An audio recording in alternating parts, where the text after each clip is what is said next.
여러분, 안녕하세요. 혹시 이런 얘기 들어보신 적 있으신가요? 부자 한 명이 죽으면 숨어있던 자식들이 줄줄이 나타난다. 진짜 오늘 이야기는 소설보다 더 흥미진진한 실화입니다.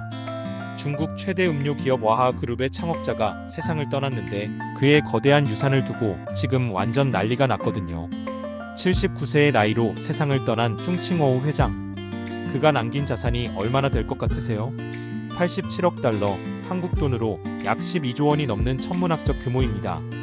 그런데 이 어마어마한 유산을 두고 갑자기 3명의 혼외자가 나타나서 나도 아버지 재산의 정당한 상속자다 라고 주장하고 나섰어요. 지금부터 이 흥미진진한 이야기를 천천히 풀어드려 보겠습니다. 먼저 와하그룹이 어떤 회사인지부터 말씀드릴게요. 중국 사람이라면 모르는 사람이 없을 정도로 유명한 음료 브랜드죠. 1987년에 설립된 이 회사는 중국 최대의 음료 및 식품 기업으로 성장했습니다. 특히 와하 젖상균 음료는 중국 국민 음료라고 불릴 정도로 인기가 높았어요. 그런데 이 회사의 창업자 쭝칭호우 회장이 얼마나 대단한 사람인지 아시나요? 1945년에 태어나서 아주 어려운 환경에서 자수성가한 인물이거든요. 처음엔 학교 매점에서 아이스크림을 팔던 작은 장사꾼이었다가 개혁개방 정책의 바람을 타고 와하그룹을 중국 최대 음료회사로 키워낸 거죠.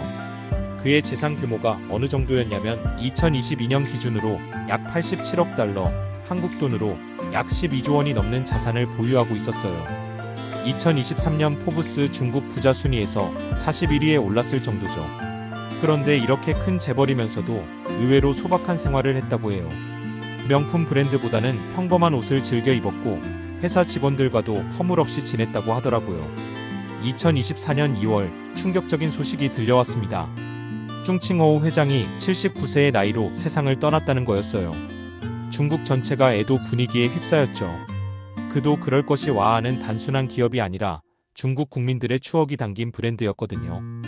장례식에는 수많은 정재계 인사들이 조문을 왔고 일반 시민들도 그의 죽음을 안타까워했어요. 그런데 그의 사망 이후 1년 5개월이 지난 2025년 7월이었습니다. 진짜 충격적인 일이 벌어졌어요.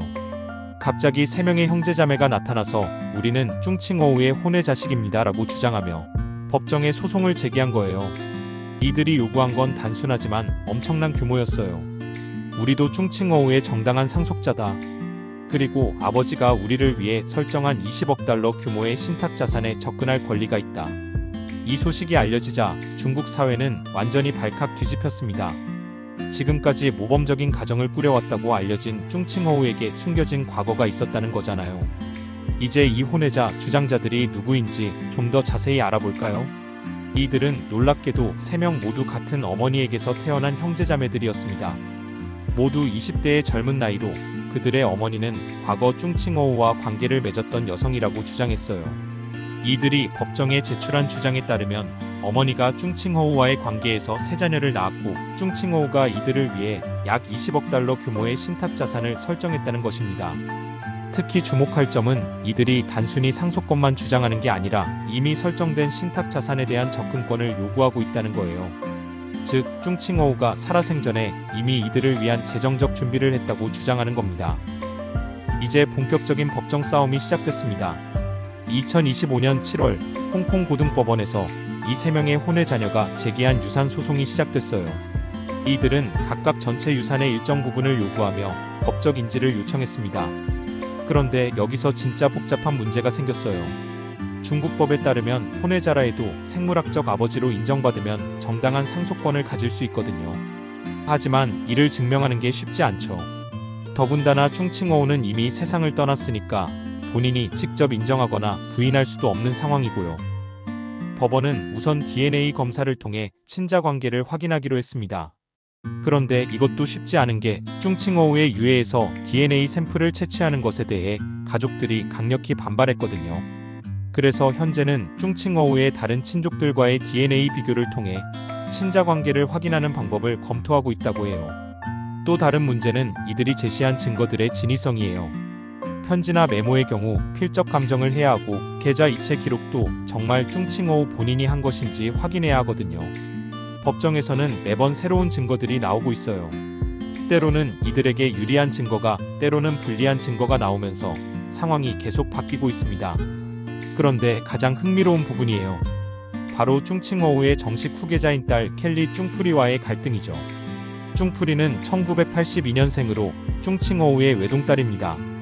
그녀는 이미 와하 그룹의 부회장으로 활동하고 있었고 아버지의 뒤를 이어 그룹을 이끌어갈 예정이었어요.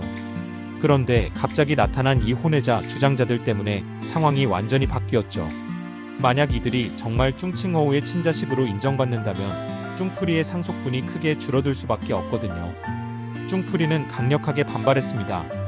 그녀는 아버지는 평생 가족을 사랑하고 신뢰를 중시하는 분이었다. 이런 근거 없는 주장들은 아버지의 명예를 훼손하는 것이라고 공개적으로 발언했어요. 그리고 쭝프리 측은 이들이 제시한 증거들이 모두 조작됐다고 주장하며 오히려 이들을 사기죄로 고발했습니다. 하지만 혼외자 주장자들도 만만치 않아요. 그들은 쭝프리가 자신의 상속분을 지키기 위해 우리의 정당한 권리를 부인하고 있다며 맞서고 있거든요.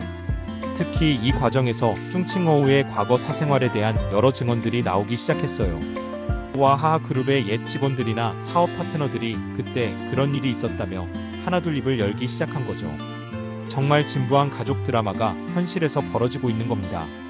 이 사건은 중국 사회에 엄청난 파장을 불러일으켰어요. 먼저 중국 네티즌들의 반응이 정말 다양했습니다. 어떤 사람들은 부자들의 치부가 드러났다며 흥미로워했고 어떤 사람들은 가족의 사생활을 너무 자세히 파헤치는 것 같다며 불편해했어요. 그런데 더 심각한 문제는 와하 그룹의 경영에 미치는 영향이었습니다. 이 소송이 계속되면서 그룹의 후계 구도가 불투명해졌거든요. 만약 혼외자들이 승소한다면 이들도 경영진에 참여할 수 있는 권한을 요구할 수 있거든요. 그렇게 되면 와하 그룹의 경영권이 여러 명으로 분산될 수 있어요. 실제로 주주들과 투자자들은 이 상황을 매우 우려하고 있어요. 와하 그룹의 주가는 이 소송 소식이 알려진 후 불안정한 움직임을 보이고 있고 일부 대형 거래처들도 신중한 태도를 보이고 있다고 해요. 또 다른 흥미로운 점은 이 사건이 중국의 부유층 사회에 미치는 영향이에요. 많은 중국 재벌들이 이 사건을 보면서 우리도 이런 일이 생길 수 있다며 자신들의 상속 계획을 다시 점검하고 있다고 해요. 특히 법적 인지를 받지 않은 자녀가 있는 경우에는 미리 법적 절차를 밟아두는 사람들이 늘어나고 있다고 하더라고요. 여러분 어떠세요? 정말 소설 같은 이야기죠? 지금까지 와하 그룹 창업자 쭝칭어우의 사망 후 벌어진 유산 소송 이야기를 들려드렸는데요. 이 사건은 아직 진행 중이에요. 법정에서의 최종 판결이 나올 때까지는 시간이 더 걸릴 것 같습니다. 하지만 이 사건이 우리에게 주는 교훈은 분명해요. 아무리 큰 재산을 가져도 가족 관계를 명확히 정리하지 않으면 나중에 큰 문제가 될 수 있다는 거죠. 특히 상속 문제는 정말 복잡하고 민감한 부분이니까요. 그런데 여러분이라면 어떻게 생각하세요? 만약 여러분이 쭝펑야의 입장이라면 갑자기 나타난 혼외자 주장자들을 어떻게 대했을까요? 아니면 그 혼외자들의 입장에서 생각해보면 정말 아버지의 친자식이라면 상속권을 주장하는 게 당연한 걸까요? 이런 복잡한 가족 문제에 정답은 없을 것 같아요. 하지만 분명한 건 이 사건이 앞으로 어떻게 결론 날지 정말 궁금하다는 거죠. 여러분은 이 사건의 결과를 어떻게 예상하시나요? 댓글로 여러분의 생각을 들려주세요. 그리고 이런 흥미로운 이야기가 더 듣고 싶으시다면 구독과 좋아요도 잊지 마세요. 오늘도 시청해주셔서 감사합니다.